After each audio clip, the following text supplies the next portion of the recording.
Bonjour à tous, j'espère que vous allez bien, où que vous soyez et quoi que vous fassiez. Moi, ça va.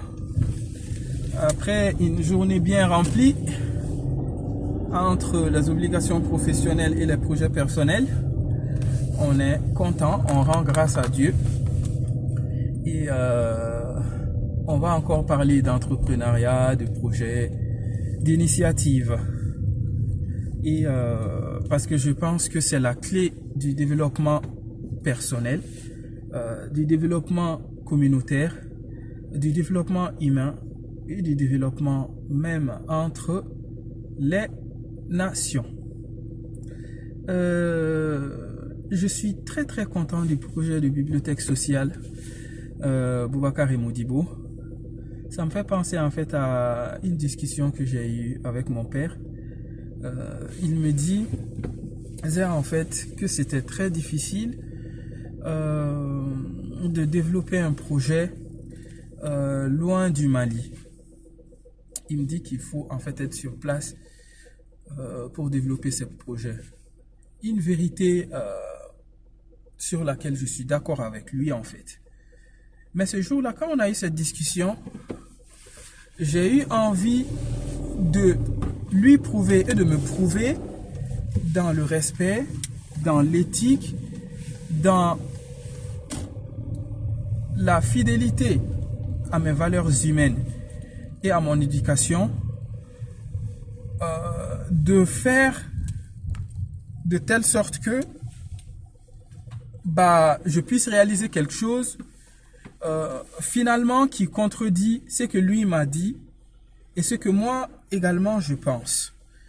Et ce projet-là, je l'ai trouvé dans la bibliothèque sociale Boubacar et Modibo, qui porte d'ailleurs son nom.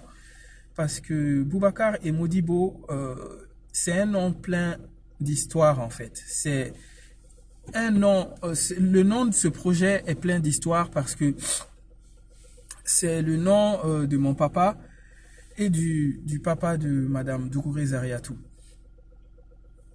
Je suis très fier de donner le nom Modibo à cette bibliothèque parce que franchement, si je devais énumérer tout ce que mon père a fait pour moi, je pense que toute une vie ne suffirait pas en fait.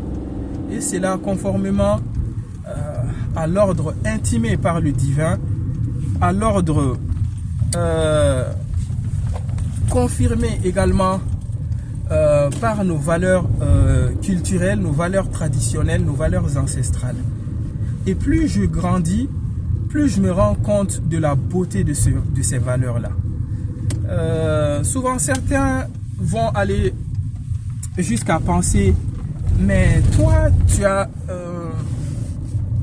sans orgueil, tu es dans tout ce qui est intellectuel, tu vends tout ce qui est idée intellectuelle, comme une bibliothèque par exemple, mais on voit que tu es attaché aux valeurs culturelles.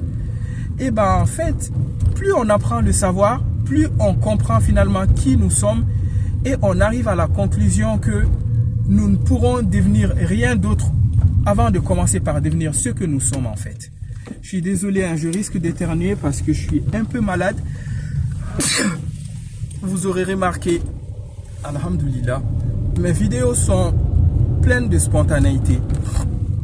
Donc, celle-ci ne fera pas exception. Prenons par exemple le cas de Amadou Hampâté-Bâ. C'est une sommité Amadou Hampâté-Bâ. L'Occident, aujourd'hui, continue à valoriser cet homme, même plus que l'Afrique de l'Ouest, d'où il est issu. Parce que quand il naissait, je crois que les frontières telles que nous les connaissons actuellement n'existaient pas encore. C'était sous le colonialisme. Mais vous allez regarder les vidéos et les idées de cet homme, sa philosophie de vie, vous allez voir que jamais il n'a renié qui il était en fait. Et notre génération, quand on était jeune, on était plus porté sur tout ce qui était américain, européen. Mais avec l'âge, on se rend compte que en fait, on commencera à devenir ce qu'on veut en achevant d'abord de devenir nous-mêmes en fait. Donc voilà pourquoi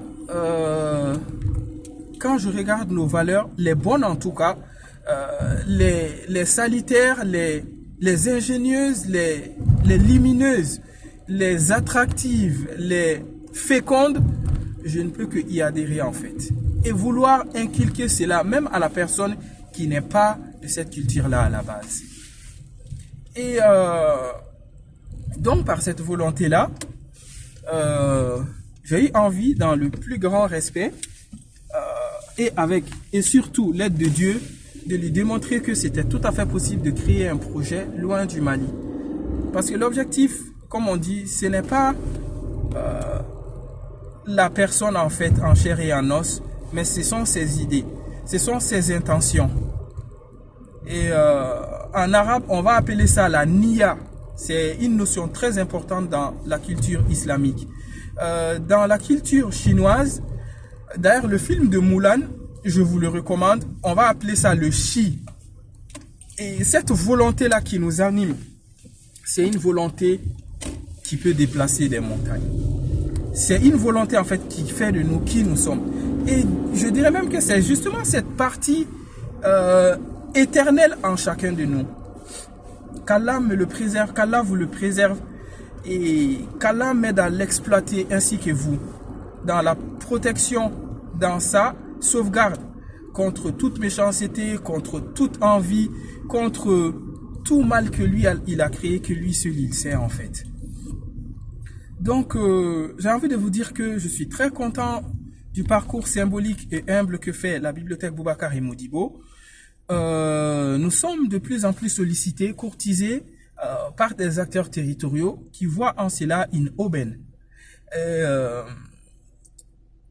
C'est vraiment une fierté, je le dis tout le temps dans mes vidéos, de me rendre compte que c'est la toute première bibliothèque sociale du Mali. Avant, quand on parlait culture, on parlait des librairies, on parlait du centre culturel français qui appartient à la France, on parle de la BNM qui, même quand on va sur ses pages Facebook, n'est pas très animée, n'est pas très connu, n'est pas dans une dynamique de communication active. Je vends ma paroisse, hein, comme dirait la citation, parce que je suis chargé de communication, de formation et j'ai une agence de communication. Et ben, je pense que la Bibliothèque nationale du Mali n'exploite pas assez son potentiel. Et quand on regarde l'histoire, comme on revient à ce qu'on a dit hein, par rapport à Amadou Hampâté-Bâ, par rapport au fait qu'on ne pourra rien devenir avant d'achever de devenir soi, bah, la Bibliothèque nationale du Mali, sa source, c'est la France en fait. Sa source, c'est l'ancien colonisateur. Sa source, c'est l'Occident.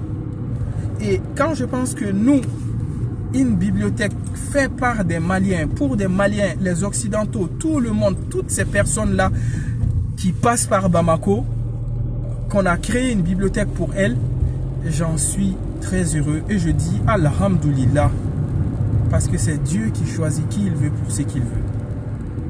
Notre bibliothèque, c'est la vôtre désormais.